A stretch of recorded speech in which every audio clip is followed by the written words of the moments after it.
and welcome on Watches TV, and today we are going to talk about the various auction sales that we have seen here lately in Geneva and some that will take place later this month, for instance in Hong Kong.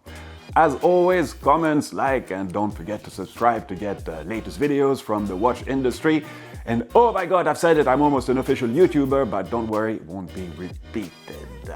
So, the end of October and the beginning of November were quite fruitful in terms of luxury auctions, and what can we say about it? Well, we had Inaition, Antiquorum, Christie's, Sotheby's, as well as Phillips, all trying to achieve the impossible and get the record-breaking white glove, although few managed.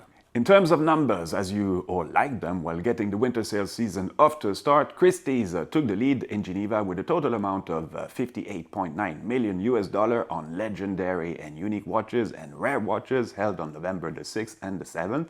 Numbers mainly achieved with the help of the sale of the Jean Todt collection, including many F.P. Journe and Richard Mille pieces. But I guess you might have heard of the deal of the season with the crazy sale of a Patek Philippe reference 5711 1A-018, additionally signed Tiffany & Co., which has found its new owner for the price of $3,170,000 against a retail price of $52,000. However, this is only half of the insane $6.5 million for which the same model was sold a year ago at Phillips, though the proceeds of this sale went to a wildlife charity, whereas in this case, only a portion of the buyer's premium was also attributed to another charitable wildlife cause. And apart from this Patek timepiece, 16 more lots were sold at Christie's above $1 million, and there were 40% of new bidders with a record online attendance. And this is a very interesting pattern which we will discuss in a minute. On the other hand, Sotheby's was not so lucky, with a total amount of $17.9 million reached with online and offline watch sales in Geneva. Even a possibly unique platinum Chocolatone from Vacheron Constantin was sold for just $600,000 with the upper estimate of $1 million.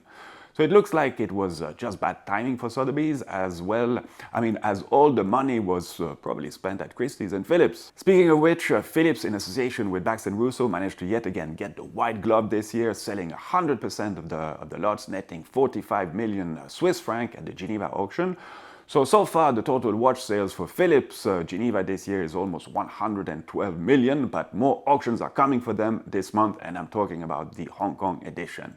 And it looks like things there might be even better than in Geneva, but what is interesting to note is that we did witness a slight slowdown of some of the prices reached throughout these auctions, reflecting slightly what has been going on the secondary hand market, where prices and volume of transaction have gone down quite significantly regarding some models in the last 6 months. So a couple of weeks ago, we spoke to Soyo Kawamura, a Philips watch specialist in Hong Kong, and asked him to tell us how things are going on the Asian market.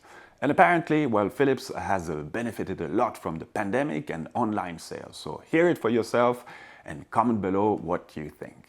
Yes, I would say, for the younger collectors, genuinely, they start off with brands that they're most familiar with. So brands like Patek Philippe, Rolex, Audemars Piguet. But in recent years, we see a shift of young collectors getting more and more into independent watchmakers.